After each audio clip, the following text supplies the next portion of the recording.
kemudian nanti akan ada tahap kedua dan tahap ketiga. Kita berharap pada saat tahap ketiga selesai semua kuota bisa terpenuhi.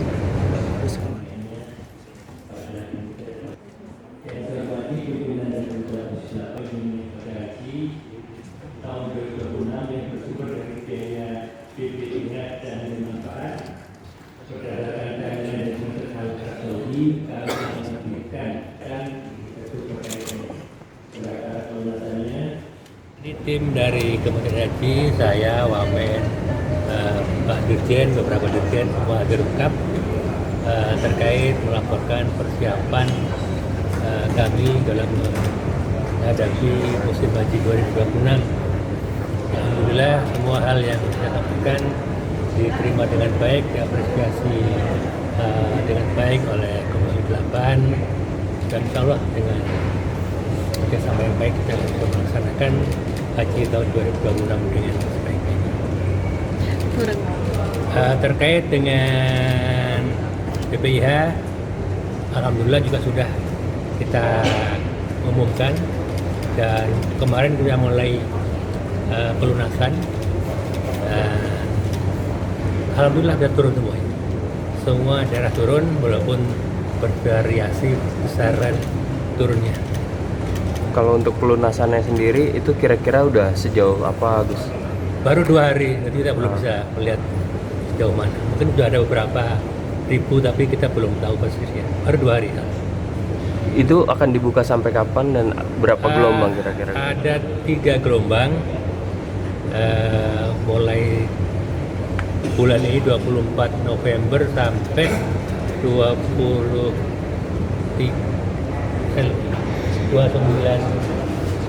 Desember. Kemudian nanti akan ada tahap 2 dan tahap ketiga. Kita berharap pada saat tahap ketiga selesai semua kuota bisa terpenuhi.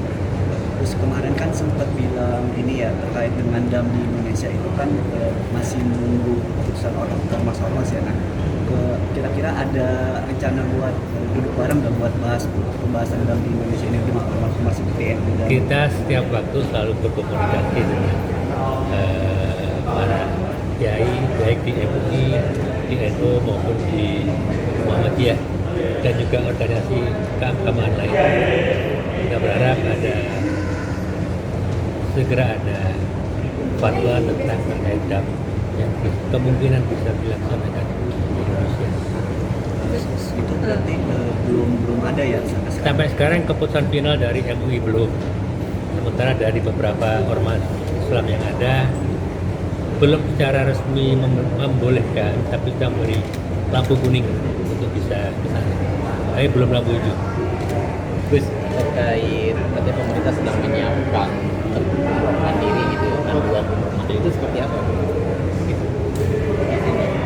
Umroh mandiri itu memang sudah dilegalkan oleh pemerintah Saudi, dan di Indonesia juga sudah kita masukkan dalam undang-undang haji yang beremisi. Pada prinsipnya kita berharap bahwa walaupun mandiri pada akhirnya bisa terlaksana nanti, sekarang kayaknya belum, kita bisa tetap negara hadir dalam rangka memberikan perlindungan kepada jamaah kita. Apakah jika terjadi sesuatu, kita harus tahu. Jika ada sesuatu tentang jamaah kita juga nanti bisa memberikan bantuan apapun yang diperlukan. Kalau dari pemerintah Arab Saudinya sendiri seperti apa? Pemerintah Arab Saudi sudah terbuka, sudah memberi kesempatan untuk umroh mandiri. Jadi ada platform khusus untuk mereka yang mau umroh secara mandiri yang dibuka oleh pemerintah Saudi.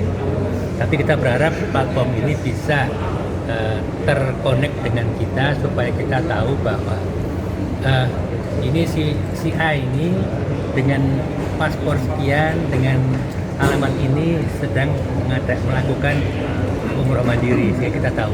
Kalau ada apa-apa kita tahu datanya. Yang penting buat kami itu aja. Kita tidak ingin terlibat dalam penanganannya, kita hanya ingin tahu datanya. Jadi platform yang sedang disiapkan gitu ya? Kita berharap platformnya Arab Saudi nanti bisa terkonek dengan kita. penegasan soal seleksi petugas haji ini seperti apa, Gus? Petugas haji ini dalam 1 bulan ini kurangnya nanti seminggu itu nanti akan diseleksi. Ini masih tahap seleksi petugas haji di daerah nanti, kemudian ada seleksi pusat, kemudian ada Saudi, kemudian mereka semuanya nanti masuk barak. Kemudian dilatih kurang lebih 3 minggu nanti persiapan fisik, kemudian persiapan bahasa Arab dasar, kemudian persiapan fikih dasar haji. Jadi kami persiapkan dengan serius supaya mereka bersiap bertugas di sana, dan tidak boleh lagi ada yang nebeng naik haji. Jadi kita ingin pastikan petugas ini melakukan tugasnya sebagai petugas haji, bukan orang yang nebeng naik haji, kira-kira gitu. Pertama-tama ini adalah salah satu komitmen utama dari Presiden Prabowo yang sudah sejak awal memberikan instruksi dan perintah kepada Kementerian Haji untuk terus menurunkan biaya penyelenggaraan ibadah haji yang harus ditanggung oleh jamaah kita. Dan komitmen ini 2 tahun sejak pelaksanaan haji di masa pemerintahan Presiden Prabowo terus dilakukan. Tahun lalu ketika ditangani oleh Kementerian Agama juga diturunkan, hari ini dilanjutkan oleh kami di Kementerian Haji dan Umroh juga diturunkan secara signifikan. Dan komitmen Presiden Prabowo ini tidak bisa berjalan dengan baik tanpa dukungan penuh dari DPR RI, dalam hal ini Komisi 8. Komitmen Presiden itu bertemu juga dengan komitmen dari Komisi 8 DPR RI yang pada akhirnya justru ikut melakukan optimalisasi penurunan biaya penyelenggaraan haji. Kenapa bisa turun? Tentu adalah upaya yang keras untuk memotong beberapa kos-kos yang dianggap inefisiensi.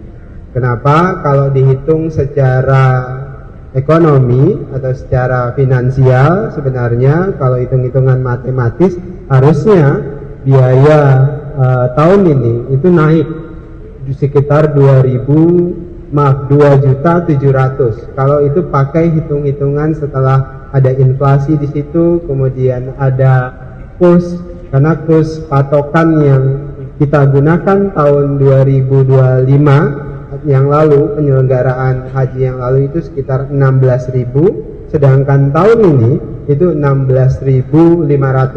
Jadi bila menggunakan hitung-hitungan ekonomis tersebut, hitungan kami itu naik 2.700. 2.700. Namun bersama dengan DPR RI, Komisi 8, kita mencoba menghitung ulang mana-mana kos yang bisa kita efisiensikan. Akhirnya disepakatilah turun sekitar 2 juta untuk BPIH-nya, dan juga biaya perjalanan ibadah haji yang ditanggung oleh jamaah itu jauh lebih murah, seperti tadi yang sudah dijelaskan oleh Bapak Ketua Komisi 8 Pak Marwan Dasopan. Yang jelas kami atas nama Presiden Prabowo Subianto berterima kasih kepada Komisi 8 yang komit penuh untuk melanjutkan kebijakan meringankan beban jamaah haji